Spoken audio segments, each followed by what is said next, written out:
Hey everybody, it's Booray Perry from Tampa, Florida, and today on Booray Explains, I'm going to explain what it means when someone says the camera renders for neutral gray.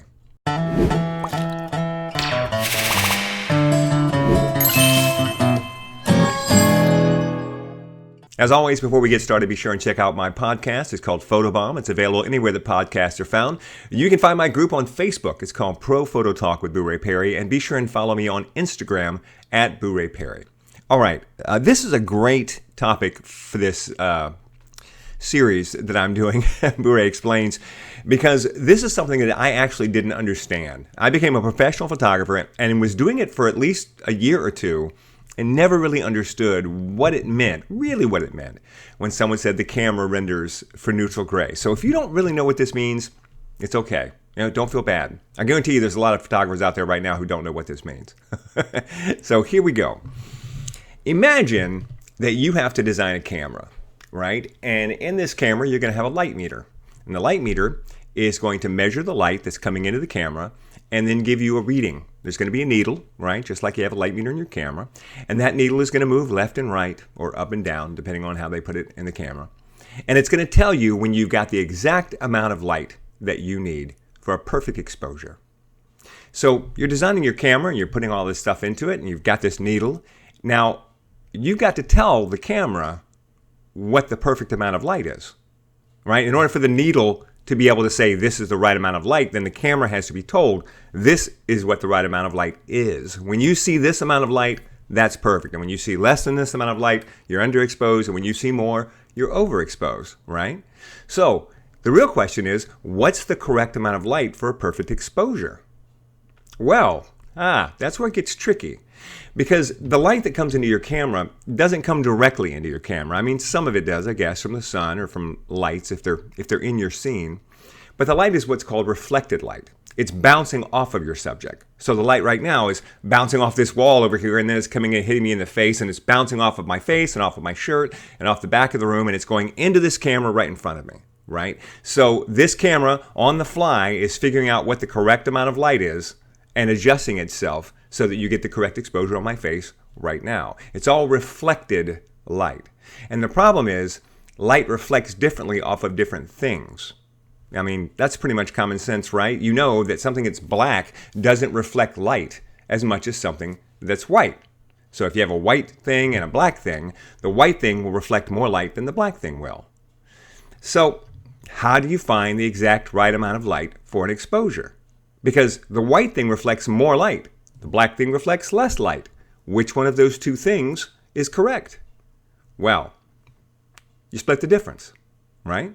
You go, okay, those are the two extremes, right? At two ends of the spectrum. So what I need to do is just split the difference. We'll go to the middle. That's what we'll do. So what we'll do is we'll figure out what the correct exposure is when the light is reflecting off something that is gray, neutral gray.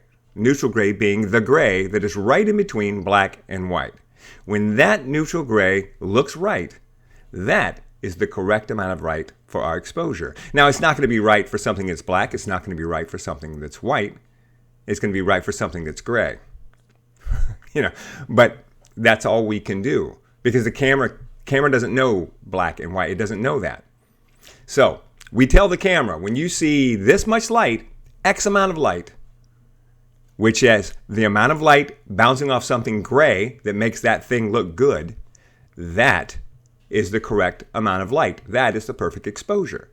And that's what it means when they say the camera renders for neutral gray. What it means is the camera tells you you've got the correct exposure. But what it's really telling you is that if the thing you're taking a picture of is neutral gray, then you have the correct exposure. That's what it's really telling you. Which means it's not always telling you the truth. Because if you're taking a picture of something that is black, it's not the correct exposure. And if you're taking a picture of something that's white, it's not the correct exposure. And here's what gets tricky. Not only does it lie to you in that way, but it will lie to you in the way that it sets up the camera if you're letting the camera do it automatically. So here's what I mean. Think about this. the amount of light that reflects off something that's gray is more than the amount of light that reflects off something that's black. So if you're taking a picture of something that's black, less light is getting into the camera. Now the camera sees less light, and they think that that is underexposed. It's not underexposed. You're supposed to have less light because it's reflecting off something that's black. But the camera doesn't know that. So it thinks that you're underexposed. So what does it do?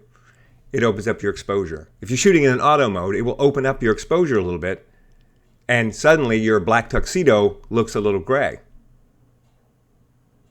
What happens when you take a picture of something that's white, like say a bride in a white dress on a white beach? Well, now a lot of light is coming into the camera. More light is coming into the camera than what you normally get when you're reflecting off of gray. And the camera sees all this light and says, whoa, that's too much light. We're overexposed. So what does it do? It turns down the camera. It lowers the exposure. And you end up with a beach and a dress that look gray. So how do we fix this when we're working with our cameras? Well, it's actually pretty simple. Almost every camera, if you're using an auto mode, almost every camera is going to have some sort of exposure compensation. And that's what the exposure compensation dial is for. You take the exposure compensation dial. I'll get my Fuji. It's right here. This little dial right here. And you just say +1 or -1 or +1/3 or -1/3 or whatever's going to be right for you. And then what you're telling the camera is figure out what you think the correct exposure is and then actually overexpose by one stop. And when do you do this? When you're in a situation where you know it's going to be predominantly dark or predominantly light. So when I used to shoot weddings on the beach, for example, the minute I walked out onto the white sandy beach with the white dresses, all this white everywhere, I would immediately set my camera to +1, overexpose.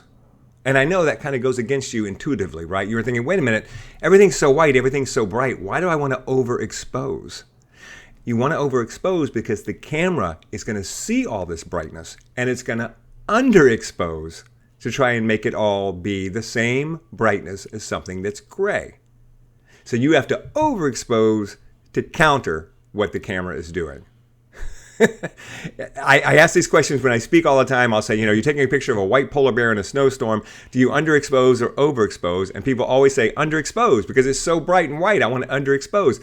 And no, that's not true. The camera's going to underexpose for you automatically, and it's going to underexpose too much. So you actually have to fix that. You have to go against what the camera's trying to do for you. Even if you're shooting in a manual mode, the camera's not actually setting up anything in your camera, still the light meter is going to be lying to you. Because when you look at the light meter, it's going to say you're overexposed. And if you adjust your camera to where you're right in the middle, you're actually going to be underexposed because white things need more light in order to look white. Dark things need less light in order to look dark. So the bottom line on what is the camera renders for neutral gray is that the camera is always assuming that the thing you're taking a picture of is neutral gray, and it's giving you the correct reading for neutral gray, but not for anything else. So you have to be aware of your surroundings, be aware of what you're taking a picture of, and compensate automatically on your own. Bottom line is, if you're in a situation where you're taking pictures of a lot of white things, you want to go up, exposure compensation up, more light in the camera. And if you're taking a picture of things that are darker, you want to go down. You want to underexpose. And that's it. It's not that hard, really, when you figure it out, but there's a lot of little steps to get to it. All right.